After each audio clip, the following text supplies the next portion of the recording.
والسلام على سيد الأنبياء والمرسلين أما بعد فأعوذ بالله من الشيطان الرجيم بسم الله الرحمن الرحيم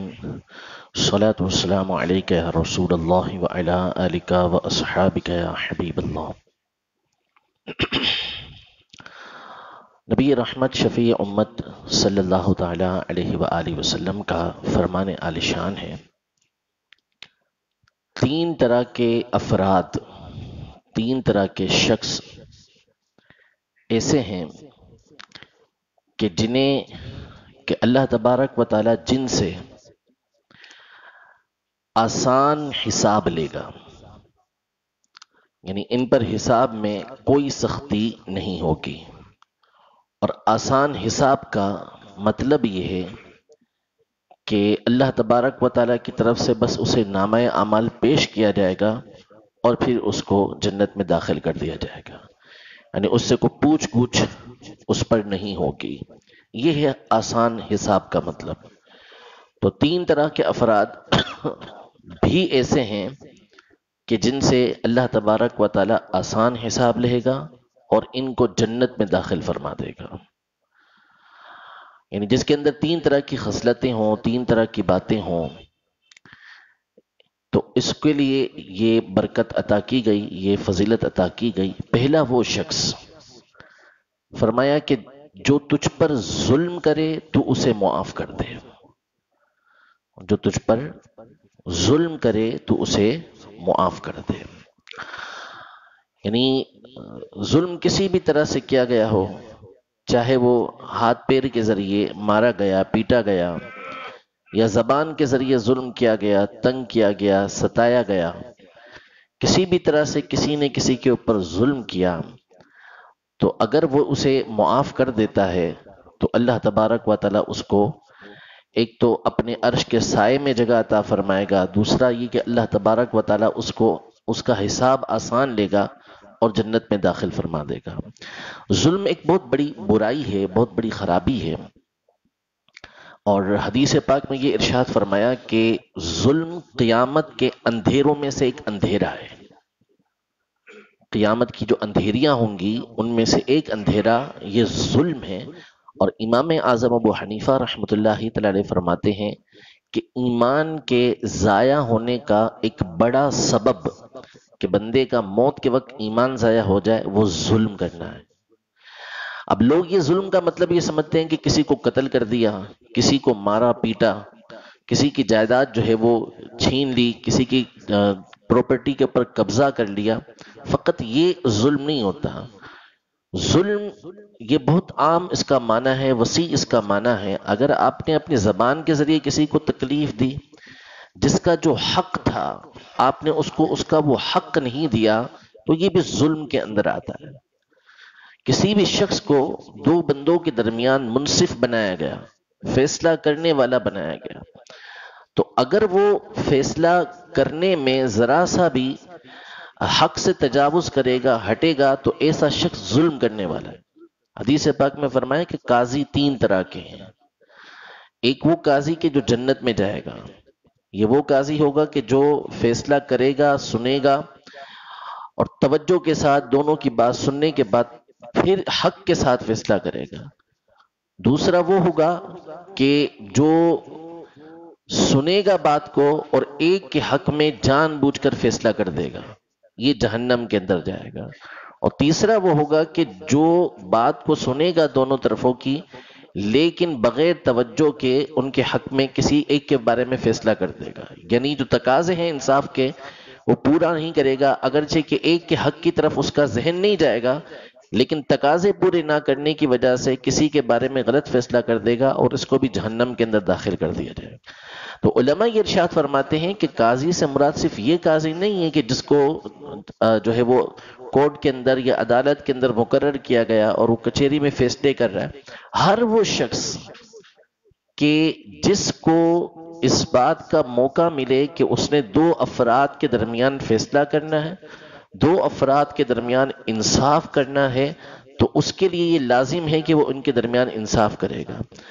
مسلم شریف کی حدیث مبارکہ ہے کہ ایک صحابی رضی اللہ تعالی عنہ نے اپنی اہلیہ کے کہنے پر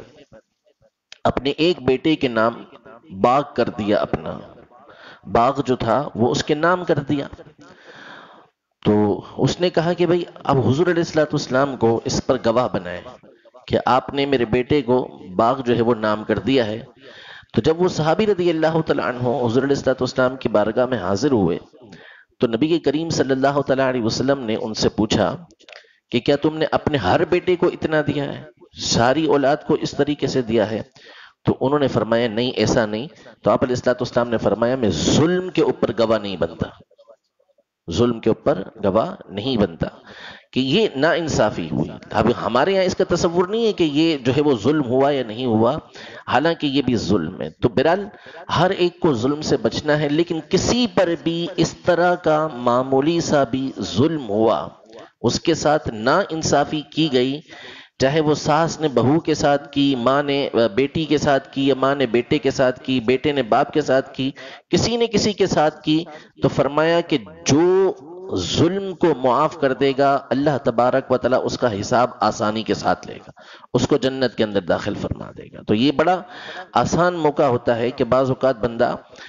اس کے اوپر اس طرح کے معاملات پیش آ جاتے ہیں تو وہاں پر صبر سے کام لے اور سامنے والے کو معاف کر دے تو اللہ تبارک و تعالیٰ اس کو جنت میں داخل فرمائے۔ دوسرا وہ شخص فرمایا کہ تؤتی من حرمک، جو تجھے محروم کرے،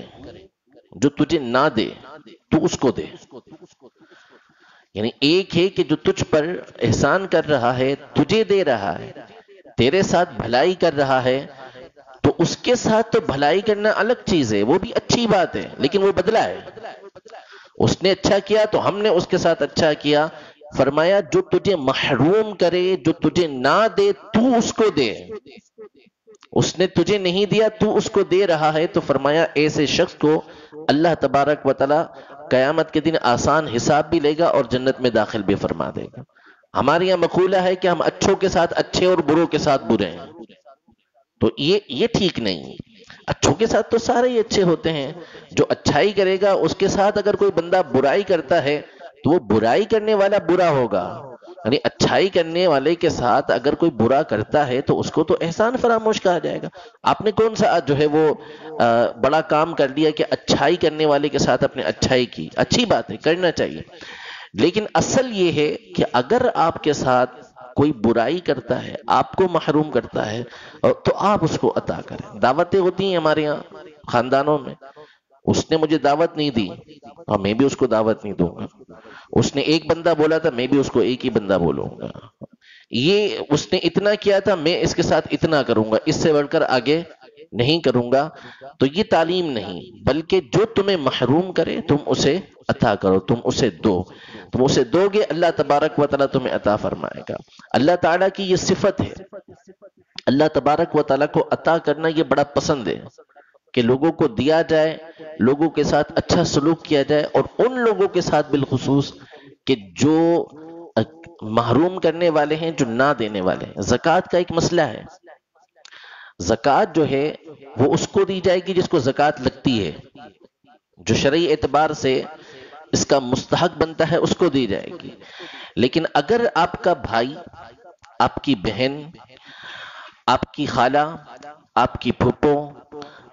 آپ کے ماموں، آپ کے چچا،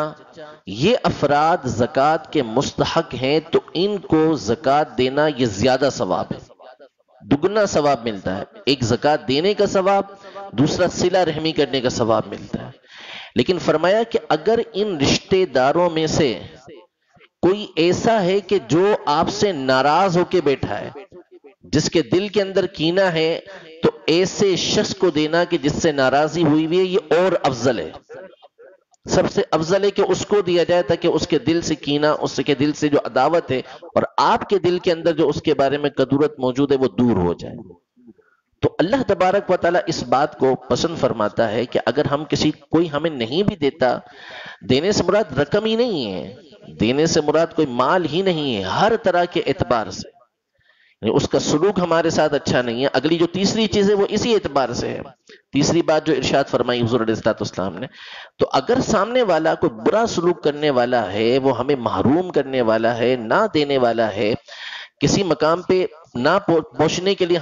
ہمارے لیے رکاوٹ بنتا ہے، تو ایسوں کے ساتھ اچھا سلوک کرنا یہ جنت میں داخلے کا سبب بن جاتا ہے۔ تیسری بات نبی کریم صلی اللہ علیہ وسلم نے بڑی اہم ارشاد فرمائی، ارشاد فرمایا کہ تو اس کے ساتھ صلہ رحمی کر جو تجھ سے قطع تعلقی کرے، جو تجھ سے قطع تعلقی کرے، تعلق توڑ دے، جو تجھ سے رشتہ توڑ دے،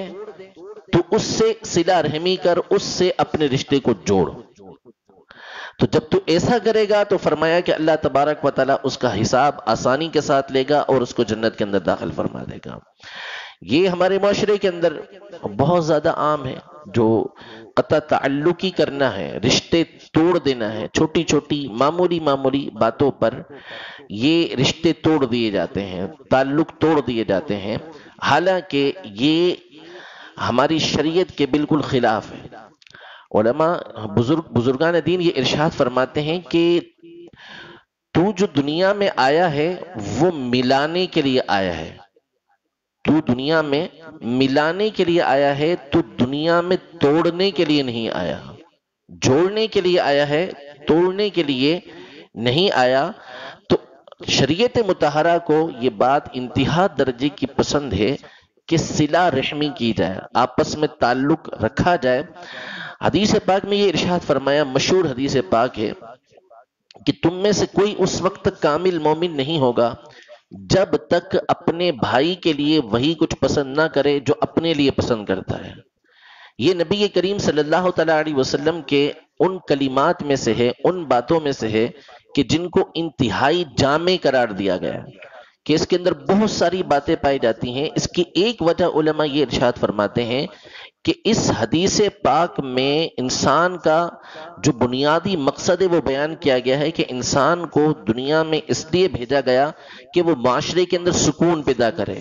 معاشرے کے اندر میل جول پیدا کرے، آپس میں مل کر انسانوں کا رہنا ہو۔ اس حدیث مبارکہ میں جو فرمایا کہ اپنے بھائی کے لیے جو پسند کرتا، جو اپنے لیے پسند کرتا ہے وہ اپنے بھائی کے لیے پسند کرے، تو اس سے معاشرے کے اندر الفت پیدا ہوتی ہے، محبت پیدا ہوتی ہے، کیونکہ کوئی شخص بھی اپنے لیے برائی کو پسند نہیں کرتا، ہر شخص اپنے لیے اچھائی کو پسند کرتا ہے، تو اپنے بھائی کے لیے بھی اچھائی کو پسند کرے گا، اس کے لیے برائی کو پسند نہیں کرے گا۔ اس سے آپس میں دل ملیں گے، اس سے آپس میں دلوں میں محبت پیدا ہوگی۔ تو یہ شریعت مطہرہ کا ایک بنیادی مقصد ہے، اصول ہے کہ دل آپس میں ملے ہوئے رہیں۔ نبی کریم صلی اللہ تعالیٰ علیہ وسلم نے یہاں تک ارشاد فرمایا کہ کسی مومن کے لیے حلال ہی نہیں کہ وہ اپنے بھائی کو 3 دن تک چھوڑے رکھے، کہ دونوں مل رہے ہیں، ایک نے منہ ادھر کیا اور دوسرے نے منہ ادھر کر لیا، جیسے ہوتا ہے ہمارے یہاں پر کہ سامنے سے وہ آ گیا تو اس نے ادھر منہ کر لیا، اس نے ادھر منہ کر لیا۔ فرمایا یہ کسی کے لیے حلال ہی نہیں ہے کہ اس طریقے سے کرے۔ تو فرمایا کہ جو تجھے محروم، جو تجھ سے رشتہ توڑتا ہے،